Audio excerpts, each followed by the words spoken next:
Hello दोस्तों, आप सभी का आपके अपने यूट्यूब चैनल पे एक बार फिर से स्वागत है। दोस्तों, जैसा कि आप सभी को पता है कि कल बांकीपुर में इलेक्शन का रिज़ल्ट आया था। ठीक, जिसमें जो ये है बीजेपी के जो कैंडिडेट है ये हार गए।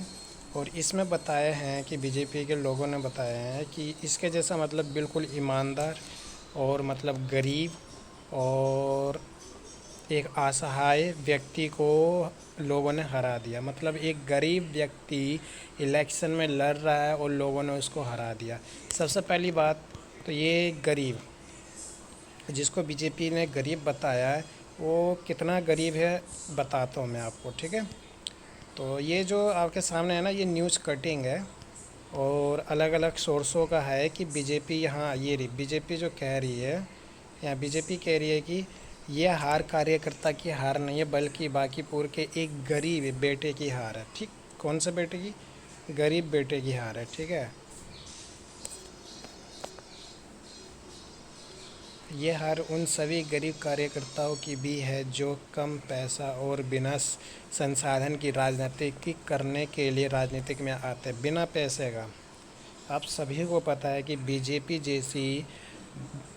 जैसी बेईमान पार्टी जिसके पास करोड़ों रुपयों का फंड है और फंड आता है अलग अलग कंपनियों से, वो एक बेरोज़गार लड़के को जिसके पास संसाधन नहीं है, पैसे नहीं है, उसको यहाँ पे बिहार का चुनाव लड़वाता है। ठीक है,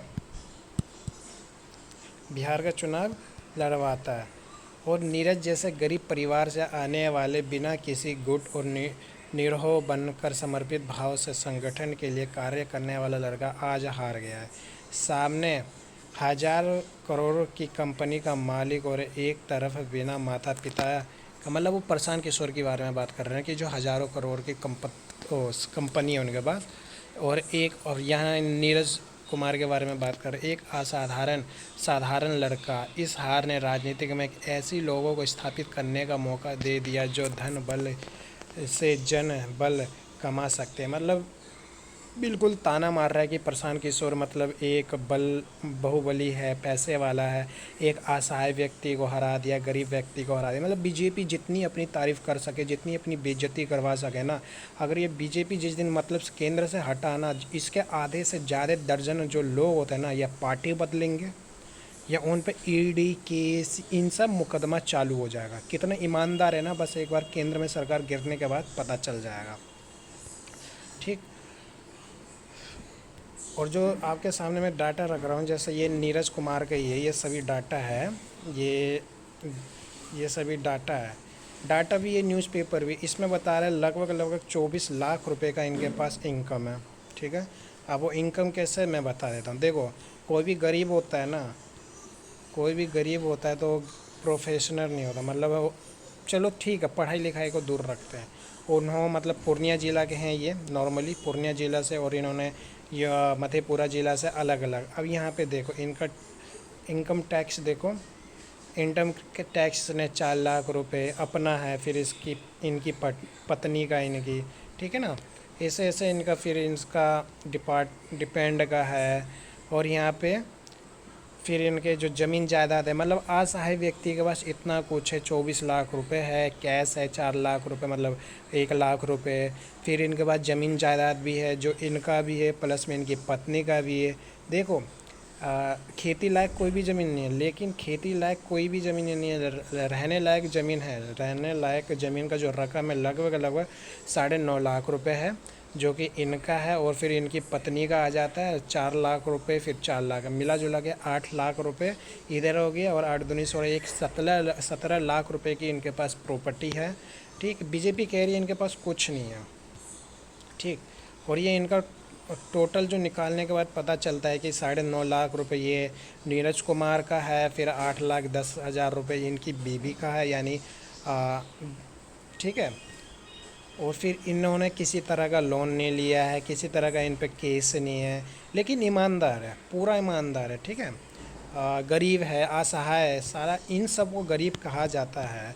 तो इन सब को ये बीजेपी वाले नेता गरीब कहते हैं, तो गरीब फिर इन लोगों को नहीं कहेंगे हम, फिर इन लोगों के हम अमीर कहेंगे। एक मिनट, मैं आपको फ़ोटो शेयर कर देता हूँ, शायद हो मेरे पास, तो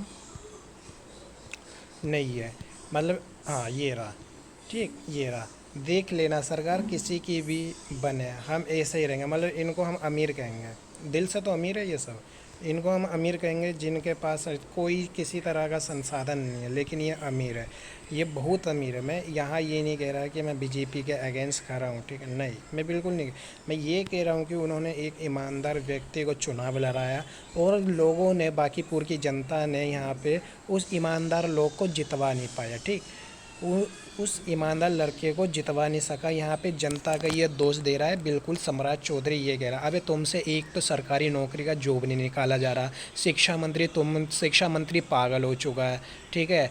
आ, मतलब जो साइड पे है गवर्नमेंट, बिहार की गवर्नमेंट जो साइड करती है कि तुम्हारे मतलब अलग अलग विभागों में इतना पोस्ट है, तो शिक्षा मंत्री सीधा बोलता है कि नहीं मेरे से ज़्यादा तुम्हें पता है, अबे तू कल को बैठा है सीट पे तो तुझे क्या पता होगा, ठीक है। मतलब ऐसे ऐसे गजब खिलाड़ी लोग सब है ना, बस ये एक बार केंद्र में सरकार गिरने दीजिए, उसके बाद जितने भी है ना पता चल जाएगा।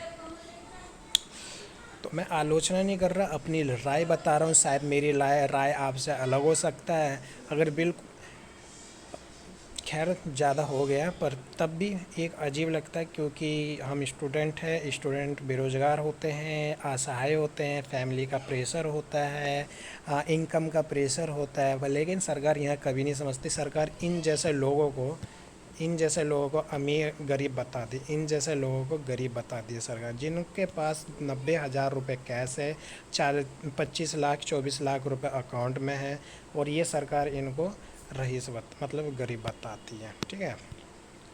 तो अपनी राय कमेंट बॉक्स में ज़रूर बताइएगा, मिलते हैं नेक्स्ट वीडियो में, जब तक के लिए जय हिंद जय भारत।